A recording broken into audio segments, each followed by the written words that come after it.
ಇಷ್ಟು ದಿನ ಯಾವುದೇ ಸಂದರ್ಶನದಲ್ಲಿ ಆಗಿರ್ಬೋದು, ನಿಮ್ಮ ಕಮೆಂಟ್ಸ್ ಗಳ ಮೂಲಕ ಆಗಿರ್ಬೋದು, ನೋಡ್ತಾ ಇದ್ರೆ ನೀವು ಆಕ್ಟರ್ ರಿಷಿ ಅವ್ರ ತರ ಕಾಣಿಸ್ತೀರಿ ಅಂತ ಹೇಳ್ಬಿಟ್ಟು ಒಂದಷ್ಟು ಜನ ಪ್ರತ್ಯಕ್ಷವಾಗಿ ಮತ್ತೆ ಕಮೆಂಟ್ಸ್ ಗಳ ಮೂಲಕ ನನಗೆ ಹೇಳ್ತಾ ಇದ್ರು. ಈಗ ನಿಮ್ಗಿಬ್ರಿಗೂ ಗೊತ್ತಾಗುತ್ತೆ, ಯಾಕಂತಂದ್ರೆ ಅಕ್ಕಪಕ್ಕನೆ ಕೂತಿದೀವಿ. ಜವರ ಅನ್ನುವಂತಹ ಅದ್ಭುತ ಸಿನಿಮಾದ ಮೂಲಕ ಸ್ಯಾಂಡಲ್ವುಡ್ ನಲ್ಲಿ ಮತ್ತೊಮ್ಮೆ ಧೂಳೆಪ್ಸೋದಕ್ಕೆ ಬರ್ತಾ ಇದ್ದಾರೆ ನಮ್ಮ ನಟ ರಿಷಿ ಅವರು. ಜವರ ಸಿನಿಮಾದ ಬಗ್ಗೆ ಆಗಿರ್ಬೋದು ಅಥವಾ ಈ ಒಂದು ಸ್ಕ್ರಿಪ್ಟ್ ಬಗ್ಗೆ ಅವರ ತಯಾರಿ ಯಾವ ರೀತಿ ಇದೆ, ಒಂದಷ್ಟು ವಿಚಾರಗಳನ್ನ ನಾನು ಮಾತನಾಡಿಸ್ತಾ ಹೋಗ್ತೀನಿ. ಬ್ರದರ್, ಮೊದಲನೇದಾಗಿ ನಮಸ್ತೆ and congratulation. Thank you. Actually ಒಂದು ಒಳ್ಳೆ ಐಡಿಯಾ ಕೊಟ್ರಿ. ನಾನು ಕೆಲವು ದಿನ ಯಾವೆಲ್ಲಾರು ಹೆಲ್ತ್ ಅಪ್ಸೆಟ್ ಆಗಿದ್ರೆ ನಿಮ್ಮನ್ನೇ ನನ್ನ ಸ್ಥಾನದಲ್ಲಿ ಆಕ್ಟ್ ಮಾಡಿ ಸರ್ ಅಂತ ಕಳ್ಸಿಬಿಡ್ಬೋದು. ಖಂಡಿತವಾಗ್ಲು ನಾನಂತೂ ಈಗಲೇ ವೆಯ್ಟ್ ಮಾಡ್ತಿದ್ದೀನಿ ಆ ಒಂದು ಅವಕಾಶ ಸಿಕ್ತು ಅಂತಂದ್ರೆ, ಬಿಕಾಸ್ ಇಲ್ ಬಿ ಮೈ ಪ್ಲೇಜರ್. ಯಾಕಂದ್ರೆ ಸುಮಾರು ಜನ ಹೇಳಿದ್ದಾರೆ, ನನಗೆ ಗೊತ್ತಿಲ್ಲ ಎಷ್ಟು ನಿಜನ ಎಷ್ಟು ಸುಳ್ಳ ಗೊತ್ತಿಲ್ಲ, ನೀವು ಆಕ್ಟರ್ ರಿಷಿ ಅವ್ರ ತರ ಕಾಣಿಸ್ತೀರ, ಸ್ವಲ್ಪ ಅವ್ರ ತಲಾನೇ ಹೋಲಿಕೆ ಬರುತ್ತೆ ಅಂತ ಹೇಳಿದ್ರು. ಸೊ ಹಾಗಾಗಿ ಇಂಟ್ರೊಡಕ್ಷನ್ ಅಲ್ಲಿ ಅದೇ ತಗೊಂಡ್ಬಿಟ್ಟೆ. ಇಲ್ಲ, is better than me, better looking than me. ಅದೇನಿಲ್ಲ, ಆಕ್ಚುಲಿ ನನಗಿಂತ ನೀವೇ ಚೆನ್ನಾಗಿದ್ದೀರಾ. ಎನಿವೆ, ಹಿಂಗ್ ಮಾತಾಡ್ತಾ ಇದ್ರೆ ಸಿನಿಮಾದ ಬಗ್ಗೆ ನಾವು ಮಾತಾಡಕ್ಕೆ ಹೋಗಲ್ಲ. ತುಂಬಾ ಖುಷಿ ಆಯ್ತು. ಫಾರ್ ದ ಫಸ್ಟ್ ಟೈಮ್, ನಾನು ಸಾಕಷ್ಟು ಟೈಮ್ ಅನ್ಕೊಂಡ್ರು ಕೂಡ ಆಗಿಲ್ಲ, ಫಾರ್ ದ ಫಸ್ಟ್ ಟೈಮ್ ನಿಮ್ಮನ್ನ ಇಂಟರ್ವ್ಯೂ ಮಾಡ್ತಾ ಇರುವಂತದ್ದು. ಜವರ ಆಫ್ಟರ್ ಈಗ ಕನ್ನಡ ಸಿನಿಮಾ ರಂಗದಲ್ಲಿ ನಿಮ್ದು ರಿಷಿ ಅಂದ ತಕ್ಷಣ ನಮ್ಗೆ ನೆನಪಾಗುವಂತದ್ದೇ ಆಪರೇಷನ್ ಅಲ್ಮೇಲಮ್ಮ. ಬಿಕಾಸ್ ಯಾಕಂತಂದ್ರೆ ಆ ಸಿನಿಮಾದಲ್ಲಿ ನಿಮ್ದು ಆ ರೀತಿ ಇತ್ತು, ಕ್ಯಾರೆಕ್ಟರ್ ಆಗಿರ್ಬೋದು, ನಿಮ್ಮ ನಟನೆ ಆಗಿರ್ಬೋದು. ಜವರ ಸಿನಿಮಾದ ಬಗ್ಗೆ ಹೇಳೋದಾದ್ರೆ, ಈ ಒಂದು ಕಾನ್ಸೆಪ್ಟ್ ಡೈರೆಕ್ಟರ್ ಬಂದು ನಿಮ್ಗೆ ಅಪ್ರೋಚ್ ಮಾಡಿದಾಗ ಹೆಂಗಿತ್ತು, ನಿಮ್ಮ ಪಾತ್ರದ ಬಗ್ಗೆ ಹೇಳೋದಾದ್ರೆ? ಅಂದ್ರೆ ಮೊದಲನೇ ಮೀಟಿಂಗ್ ಅಲ್ಲೇನೆ ನಿಮ್ಗೆ ನರೇಶನ್ ಕೂತಾಗ ಒಂದು 10 ನಿಮಿಷ ಕಾಲ್ ಗಂಟೆ ಮೇಲೆ ನರೇಶನ್ ನೀವು ಕೇಳೋದು ಕಷ್ಟ. ಯಾಕಂದ್ರೆ ಮೈಂಡ್ ಡಿವೇಟ್ ಆಗ್ತಾ ಇರುತ್ತೆ. ಬಟ್ ಇವರು ಸ್ಟಾರ್ಟ್ ಮಾಡಿದಾಗ ಇನ್ಫ್ಯಾಕ್ಟ್ ಮೊದಲನೇ ಸೀನಿಂದ ಕಡೆ ಸೀನಿನವರೆಗೂ ಎಲ್ಲ ಡೈಲಾಗ್ಸ್ಗಳು ಕೂಡ ಪ್ರದೀಪ್ ಅವ್ರ ಬಾಯಲ್ಲಿತ್ತು. ಯಾಕಂದ್ರೆ ಅಷ್ಟು ಕೆಲಸ ಮಾಡಿದ್ದಾರೆ ಅವರು. 3-4 ವರ್ಷ ಇದೇ ಸ್ಕ್ರಿಪ್ಟ್ ಮೇಲೆ, ಇದೇ ಸ್ಕ್ರಿಪ್ಟಿನ ಡೈಲಾಗ್ಸ್ ಮೇಲೆ ಕೆಲಸ ಮಾಡಿದ್ದಾರೆ. ಸೊ ಹಾಗಾಗಿ ನಮ್ಮ ಪ್ರದೀಪ್ ಸರ್ ನರೇಶನ್ ಸ್ಟಾರ್ಟ್ ಮಾಡಿದಾಗ್ಲೇನೆ ಅಂದ್ರೆ ನಮ್ಗೆ ಟೈಮ್ ಹೋಗಿದೆ ಗೊತ್ತಾಗ್ಲಿಲ್ಲ, ಯಾಕಂದ್ರೆ ಅಷ್ಟು ಹಿಡ್ತಾ ಇತ್ತು ಅವರ ಒಂದು ನರೇಶನ್ ಅಲ್ಲಿ. ಅಂಡ್ ಆ ರೀತಿ ಶ್ರಮ ಒಬ್ರು ನಿರ್ದೇಶಕರು ತಮ್ಮ ಸ್ಕ್ರಿಪ್ಟ್ ಮೇಲೆ ಹಾಕಿದ್ದಾರೆ ಅಂತ ಹೇಳಿದಾಗ ನಮಗೂ ಒಂದು ಕಾನ್ಫಿಡೆನ್ಸ್ ಸಿಗುತ್ತೆ. ಓಕೆ, ಯುನೋ ಹಾಗಿದ್ರೆ project will be in safe hands. ನಾವು ನಟನೆ ಮಾಡಿದಾಗ ಓಕೆ, ಅದಕ್ಕೆ ತಕ್ಕ ಗೌರವ ಏನಿರುತ್ತೆ, ಸಿನಿಮಾನ ಬ್ಯಾಕ್ ಎಂಡ್ ಅಲ್ಲಿ ನೋಡ್ಕೊಳ್ಳೋದಕ್ಕೆ ಎಲ್ಲ ಅದ್ಭುತವಾದಂತ ಟೆಕ್ನಿಷಿಯನ್ಸ್ ಇದ್ದಾರೆ ಅನ್ನೋ ಆ ಒಂದು ಕಂಫರ್ಟ್ ಇರುತ್ತಲ್ಲ, ಅದು ಈ ಸಿನಿಮಾಗೆ ಹೂ ಅನ್ನೋದಕ್ಕೆ ತುಂಬಾ ಸಹಾಯ ಮಾಡಿದ್ದು. ಎಸ್, ಅವರ ನರೇಶನ್ ನೋಡಿ ಅಂತೂ ನೀವು ಒಪ್ಕೊಂಡ್ರಿ. ಬಟ್ ಪಾತ್ರದ ಬಗ್ಗೆ ಹೇಳೋದಾದ್ರೆ, ಯಾವ ಪಾತ್ರದಲ್ಲಿ ಕಾಣಿಸ್ಕೊಳ್ತಿದಾರ, ನಿಮ್ಮ ಪಾತ್ರದಲ್ಲಿ ಯಾವ ರೀತಿ ಔಟ್ಲುಕ್ ಆಗಿದ್ರ ಜೊತೆಗೆ ನಿಮ್ಮ ತಯಾರಿ, ಅದ್ರ ಜೊತೆಗೆ ಇನ್ನೊಂದೇನಂತಂದ್ರೆ, ನಿಮ್ ಈಗ ನೀವು ಬೆಳವಣಿಗೆಷ್ಟು ಸಿನಿಮಾಗಳು ಮಾಡಿದ್ರು ಕೂಡ ಬಿಕಾಸ್ ಅದರಲ್ಲಿ ಒಂದು ದಮ್ ಅನ್ನೋದಿರುತ್ತೆ ನಿಮ್ಮ ಕ್ಯಾರೆಕ್ಟರ್ ಅಲ್ಲಿ. ಸೊ ಈ ಒಂದು ಜವರ ಸಿನಿಮಾದಲ್ಲಿ ಯಾವ ಕ್ಯಾರೆಕ್ಟರ್ ನ ಮಾಡ್ತೀರಾ, ಅದರಲ್ಲಿ ಯಾವ ರೀತಿಯಂತಹ ದಮ್ಮನ್ನ ತೋರಿಸ್ತೀರಾ ಸ್ಯಾಂಡಲ್ವುಡ್ ಸಿನಿಮಾ ಪ್ರೇಕ್ಷಕರಿಗೆ? ಇದು ಅಂದ್ರೆ ಸೋಫಾರ್ ಬಂದಿರೋ ಕ್ಯಾರೆಕ್ಟರ್ಸ್ ಕಂಪೇರ್ ಮಾಡಿದ್ರೆ ಇದು ಕಂಪ್ಲೀಟ್ಲಿ ವಿಭಿನ್ನವಾಗಿದೆ. ತುಂಬಾ ತುಂಬಾ ರಿಯಲಿಸ್ಟಿಕ್ ಆಗಿರುವಂತ ಒಂದು ಜಗತ್ತು. ಅಂಡ್ ಸೊ ಹಾಗಾಗಿ ಕ್ಯಾರೆಕ್ಟರ್ ಕೂಡ ತುಂಬಾ ಆಗಿರುತ್ತೆ. ಅಂದ್ರೆ ಅಂತ ಹೇಳಿದ್ರೆ ಅಂದ್ರೆ ಅವನು ಜಾಸ್ತಿ ಓದಿರೋದಿಲ್ಲ ಅಥವಾ ತುಂಬಾ ತಿಳ್ಕೊಂಡಿರೋಂತ ಇದ್ದಲ್ಲ. ಈಗ ಸ್ಮಶಾನದ ಒಂದು ಜಗತ್ತು ಅಂತ ನಾನು ಹೇಳಿದಾಗ, ಸ್ಮಶಾನದಲ್ಲಿ ಇರುವಂತ ಪಾತ್ರಗಳು ಅಂತ ಬಂದಾಗ ನೀವು ಇಮ್ಯಾಜಿನ್ ಮಾಡ್ಬೋದು, ಅಲ್ಲಿ ಅದರದೇ ಆದಂತ ಬಿಹೇವಿಯರ್ಸ್ ಇರುತ್ತೆ. ಆ ಪಾತ್ರಗಳು ನಿಮ್ಗೆ ಎಲ್ಲೋ ಒಂದ್ ಕಡೆ ನೋಡಿದಾಗ ಚೂರು ವಿಭಿನ್ನವಾಗಿ ಕಾಣುತ್ತೆ ಅದು.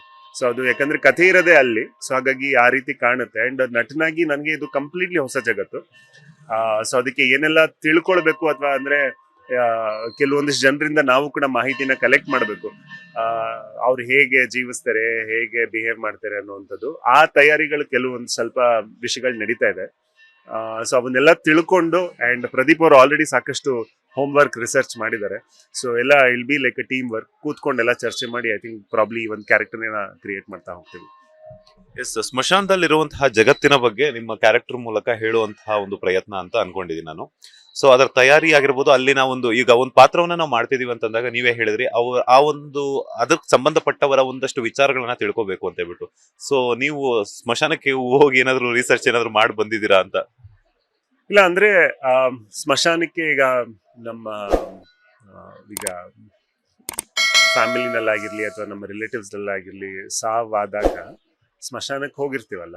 ಸೊ ಅಲ್ಲಿ ನಟನಾಗಿರೋದ್ರಿಂದಾಗಿ ನಾವೆಲ್ಲೇ ಹೋದ್ರು ಕೂಡ ಯಾವುದೋ ಒಂದು ಅಬ್ಸರ್ವೇಷನ್ ನಮ್ಗೆ ಗೊತ್ತಿಲ್ಲದೆ ಆಗ್ತಾ ಇರುತ್ತೆ ಸಬ್ ಕಾನ್ಶಿಯಸ್ಲಿ. ಓಕೆ, ಇದು ಹಿಂಗಿತ್ತು, ಅಲ್ಲಿ ಹಂಗಿದ್ರು, ಅಲ್ಲಿ ಜನ ಹೀಗಿದ್ರು ಅಂತ. ಸೊ ಆ ರೀತಿಯಾದಂತ ಕೆಲವು ರಿಯಲ್ ಲೈಫ್ ಎಕ್ಸ್ಪೀರಿಯನ್ಸಸ್ಗಳೇನಿದೆ ಅವೇ ಸಾಕಷ್ಟು ನಿಮಗೆ ಗೊತ್ತಿರುತ್ತೆ. ಕೆಲವೊಂದಿಷ್ಟು ವಿಷಯಗಳು ಅರ್ಥ ಆಗದೆ ಇರೋ ವಿಷಯಗಳು ನಿಮ್ಗೆ ರಿಯಲ್ ಲೈಫ್ ಎಕ್ಸ್ಪೀರಿಯನ್ಸಸ್ ಅಲ್ಲಿ ನಿಮ್ಗೆ ಗೊತ್ತಿದ್ರೆ ನಿಮ್ಗೆ ಅದ್ರ ಮೇಲೆ ಇನ್ನ ಹೆಚ್ಚಿಗೆ ಹೋಮ್ವರ್ಕ್ ಮಾಡೋ ಅವಶ್ಯಕತೆ ಇರಲ್ಲ. ಕೆಲವು ವಿಷಯಗಳು ಗೊತ್ತಿಲ್ಲ ಅಂತ ಹೇಳಿದಾಗ ಅವಾಗ ಇಲ್ಲ ಡೈರೆಕ್ಟರ್ನ ಕೇಳಬೇಕು, ಇಲ್ಲ ರಿಯಲ್ ಲೈಫ್ ಜಾಗಕ್ಕೆ ಹೋಗ್ಬಿಟ್ಟು ನೋಡ್ಬೇಕಾಗತ್ತೆ. ಇದು ಹೇಗೆ ಹೀಗೂ ಇದೆಯಾ, ಈ ತರ ಜನ ಇದಾರ ಅನ್ನೋದು ತಿಳ್ಕೊಳ್ಳೋವಂಥದ್ದು ಬೇಕಾಗತ್ತೆ. ಸೊ ಜವರನಲ್ಲಿ ಆಲ್ಮೋಸ್ಟ್ ಒಂದು 30-40% ನನ್ ರಿಯಲ್ ಲೈಫ್ ಎಕ್ಸ್ಪೀರಿಯನ್ಸಸ್ ಗಳಿದ್ದಂತ ವಿಷಯಗಳಿದಾವೆ ನೋಡೋದಿಕ್ಕೆ. ಇನ್ನೊಂದು 60% ನಾನು ಕಲಿಯೋದಿದೆ, ಆ ಜಗತ್ತನ್ನ ಅರ್ಥ ಮಾಡ್ಕೊಳ್ಳೋದಕ್ಕೆ ಸ್ವಲ್ಪ ಶ್ರಮ ಹಾಕೋದಿದೆ. ಸೊ ಆ ಒಂದು ಪ್ರಾಸೆಸ್ ಅಲ್ಲಿದೆ ಇವಾಗ ಆಕ್ಚುಲಿ ಸಿನಿಮಾ. ಜವರ ಅಥವಾ ಜವರಾಯ ಅಂದ ತಕ್ಷಣ ನಮ್ಗೆ ತಟ್ ಅಂತ ನೆನಪಾಗುವಂತದ್ದು ಯಮ. ಸೊ ರಿಷಿ ಅವರ ಯಮನ ಒಂದು ಆರ್ಭಟವನ್ನ ನೋಡಬಹುದಾ ಅಂತ. ಬಿಕಾಸ್ ಯಾಕಂತಂದ್ರೆ ಅದೇ ಒಂದು ನೇಟಿವಿಟಿ ಆಗಿರ್ಬೋದು, ಆ ರಾ ಲುಕ್ ಆಗಿರ್ಬೋದು, ಇದೆಲ್ಲ ನೋಡ್ತಾ ಇದ್ರೆ ಎಕ್ಸ್ಪೆಕ್ಟೇಷನ್ಸ್ ಆಗಿರ್ಬೋದು, ಕ್ಯೂರಿಯಾಸಿಟಿ ಆಗಿರ್ಬೋದು, ಪೋಸ್ಟರ್ ಅಲ್ಲೇನೆ ಒಂಥರ ಟೈಟಲ್ ಪೋಸ್ಟರ್ ಏನ್ ರಿಲೀವ್ ಮಾಡಿದಿರಲ್ಲ, ಸೊ ಅದರಲ್ಲೇನೆ ಒಂಥರ ಕ್ಯೂರಿಯಾಸಿಟಿ ಬಿಲ್ಡ್ ಆಗ್ತದೆ. ಅದ್ರ ಬಗ್ಗೆ ಹೇಳೋದಾದ್ರೆ ಅಲ್ಲ, ಕ್ಯೂರಿಯಾಸಿಟಿ ಇದೆ ಅಂದ್ರೆ ನಾನು ಹೆಚ್ಚಿಗೆ ಮಾಹಿತಿ ಕೊಟ್ಬಿಟ್ಟು ನಿಮ್ಗೆ ಅದನ್ನ ಡೈಲ್ಯೂಟ್ ಮಾಡೋದಕ್ಕೆ ಹೋಗಲ್ಲ. ಬಟ್ ಅಂದ್ರೆ ಮೆಟಫಾರಿಕಲಿ ಇದೆ. ಮೆಟಫಾರಿಕಲಿ ಆ ಒಂದು ಯಮನ ಒಂದು ಇದೇನಿದೆ ಅದನ್ನ ಇದು ಒಂದು ರಿಯಲಿಸ್ಟಿಕ್ ಸಿನಿಮಾ ಆಗಿರೋದ್ರಿಂದಾಗಿ, 2025 ಅಲ್ಲಿ ನಡೆಯೋ ಸಿನಿಮಾ ಆಗಿರೋದ್ರಿಂದಾಗಿ ತುಂಬಾ ರಾ ಆಗಿ ರಿಯಲ್ ಲೊಕೇಶನ್ಸ್ ಅಲ್ಲೇ ಶೂಟ್ ಮಾಡ್ತಾ ಇದೀವಿ. ಸೊ ಹಾಗಾಗಿ ಯಮ ಅನ್ನೋದೇನಿದೆ ಅದನ್ನ ಮೆಟಫಾರಿಕಲಿ ತಗೊಂಡ್ ಬಂದಿದ್ದಾರೆ. ಅದು ನಿಮ್ಗೆ ಆ ಒಂದು ಎನರ್ಜಿ ಕಾಣುತ್ತೆ ಸಿನಿಮಾದಲ್ಲಿ. ಎಸ್, ಇತ್ತೀಚೆಗೆ ಒಂದು ಸುದ್ದಿ ವೈರಲ್ ಆಯ್ತು, ತೆಲುಗುನಲ್ಲಿ ಕೂಡ ನಟಿಸ್ತಿದ್ದಾರೆ ಅಂತ ಹೇಳ್ಬಿಟ್ಟು, ಅದ್ರ ಬಗ್ಗೆ ಹೇಳೋದಾದ್ರೆ. ಅದೇ ಅಂದ್ರೆ ಶೈತಾನ್ ಆದ ನಂತರ ಸಾಕಷ್ಟು ತೆಲುಗು ಸಿನಿಮಾಗಳು ತೆಲುಗು ನಲ್ಲಿ ಕೆಲ್ಸಗಳು ನಡೀತಾ ಇದೆ. ಅದು ಒಂದ್ 2-3 ಸಿನಿಮಾಗಳು ನಡೀತಾ ಇದೆ ಈಗ. ಸೊ ಯಾರೋ ಒಬ್ಬ ದೊಡ್ಡ ಡೈರೆಕ್ಟರ್ ಅಡಿಯಲ್ಲಿ ಕೆಲಸ ಮಾಡ್ತಿದ್ದಾರೆ ರಿಷಿ ಅವರು ಅಂತ ಹೇಳ್ಬಿಟ್ರು. ಆ ಡೈರೆಕ್ಟರ್ ಯಾರು ಅಂತ ಹೇಳ್ಬಿಟ್ಟು ರಿವೀಲ್ ಮಾಡಬಹುದಾ ಅಂತ? ಇಲ್ಲ, ಆಕ್ಚುಲಿ ಅದು ಇನ್ನೊಂದು ಪ್ರಾಜೆಕ್ಟ್ ಇತ್ತು, ಅದು ಕಾರಣಾಂತರದಿಂದಾಗಿ ಡೇಟ್ಸ್ ಗಳು ಮ್ಯಾಚ್ ಮಾಡೋದಕ್ಕೆ ಆಗ್ಲಿಲ್ಲ. ಬಿಕಾಸ್ ಆಲ್ಮೋಸ್ಟ್ ಒಂದು 6 to 8 months ಕಮಿಟ್ಮೆಂಟ್ ಬೇಕಾಗಿತ್ತು. ಅದು ಇಲ್ಲಿ ಕನ್ನಡದಲ್ಲೇ 2-3 ಸಿನಿಮಾಗಳು ಪ್ಯಾರಲಲ್ ಆಗಿ ನಡೀತಾ ಇದ್ದಿಂದಾಗಿ ನನಗೆ ಆಲ್ಮೋಸ್ಟ್ ಒಂದು 8 months ಬ್ಲಾಕ್ ಮಾಡಿ ಇಲ್ಲಿ 3 ಸಿನಿಮಾಗಳನ್ನ ಸ್ಟಾಪ್ ಮಾಡಿ ಹೋಗುವಂಥದ್ದು ವಾಸ್ ನಾಟ್ ಪ್ರಾಕ್ಟಿಕಲ್. ಬಿಕಾಸ್ ಅಲ್ಲಿ ತುಂಬಾ ಜನರು ಪ್ರೊಡ್ಯೂಸರ್ಸ್, ಡೈರೆಕ್ಟರ್ಸ್ ಎಲ್ಲ ಇದಕ್ಕೆ ಅಂತಾನೆ ಮಾಡ್ತಾ ಇರ್ತಾರೆ. ಎಲ್ಲಾನು ಹಾಲ್ಟ್ ಮಾಡಿ ಹೋಗೋದು ವಾಸ್ ನಾಟ್ ಫೀಸಿಬಲ್. ಸೊ ಹಂಗಾಗಿ I could not manage the dates. ಈಗ ಜವರ ಮುಹೂರ್ತ ಅಂತ ಆಯ್ತು ಅದ್ದೂರಿಯಾಗಿ.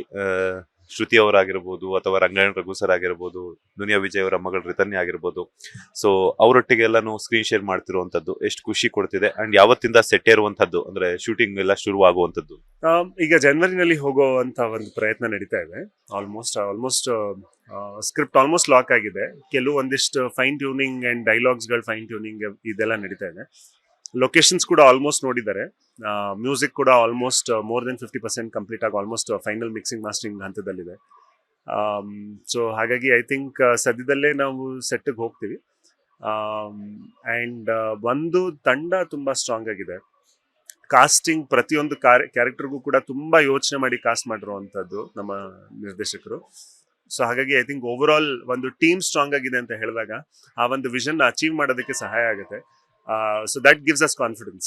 ಐ ಥಿಂಕ್ ಬಹುಶಃ ಅವ್ರೇನ್ ಎಕ್ಸ್ಪೆಕ್ಟ್ ಮಾಡ್ತಾ ಇದ್ದಾರೆ ಅದನ್ನ ಪರದೆ ಮೇಲೆ ತಗೊಂಡ್ ಬರೋದಕ್ಕೆ ಅಷ್ಟು ಕಷ್ಟ ಆಗಲ್ಲ ಅಂತ ಭಾವಿಸ್ತೀನಿ.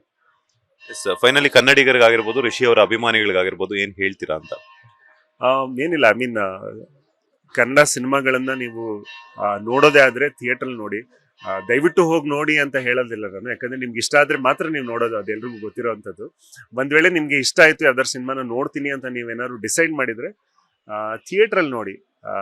ಬಿಕಾಸ್ ನಾನು ಸಿನಿಮಾ ನೋಡಿದ್ದೆ OTT ನಲ್ಲಿ ನೋಡಿದಾಗ್ಲೂ ಥಿಯೇಟರ್ ನೋಡಿದಾಗ್ಲೂ ಒಂದೇನಾಗುತ್ತೆ, OTT ನಲ್ಲಿ ನೋಡುವಂಥದ್ದು ಕಮ್ಯುನಿಟಿ ಏನಿದೆ, ನಮ್ಮ ಆರ್ಟಿಸ್ಟ್ ಕಮ್ಯುನಿಟಿ ಆಗ್ಲಿ ನಿರ್ಮಾಪಕರಿಗಾಗ್ಲಿ, ಅದು ಅಷ್ಟು ಬೆಲೆ ಸಿಗೋದಿಲ್ಲ ನಿಮ್ಗೆ. ಅದೇ ಥಿಯೇಟರ್ಗೆ ಹೋಗಿ ನೋಡಿದ್ರೆ ಎಲ್ರಿಗೂ ಕೂಡ ಅದು ಅನುಕೂಲ ಆಗುತ್ತೆ. So that is my only request. Thank you so much. ಒಳ್ಳೆದಾಗ್ಲಿ. All the best. Thank you sir. Thank you. ಇದಾಗಿತ್ತು ಜವರ ಸಿನಿಮಾದ ಬಗ್ಗೆ ನಟ ರಿಷಿ ಅವರ ಮಾತು. ಕ್ಯಾಮರಾ ಪರ್ಸನ್ ರಾಘವೇಂದ್ರ ಸ್ವಾಮಿ ಜೊತೆ Manjunath Srinivas, boss TV Kannada, Bengaluru. Latest ಹಾಗೂ ಇಂಟ್ರೆಸ್ಟಿಂಗ್ ಸುದ್ದಿಗಳಿಗಾಗಿ ಬಾಸ್ ಟಿವಿ ಕನ್ನಡ ಚಾನೆಲ್ನ ಸಬ್ಸ್ಕ್ರೈಬ್ ಮಾಡಿ. ಹಾಗೆಯೇ ಬೆಲ್ ಐಕಾನ್ ಪ್ರೆಸ್ ಮಾಡಿ. ಇದರ ಜೊತೆಗೆ ಫೇಸ್ಬುಕ್, ಇನ್ಸ್ಟಾಗ್ರಾಮ್, ಎಕ್ಸ್ ನಲ್ಲೂ ಮಿಸ್ ಮಾಡದೆ ಫಾಲೋ ಮಾಡಿ.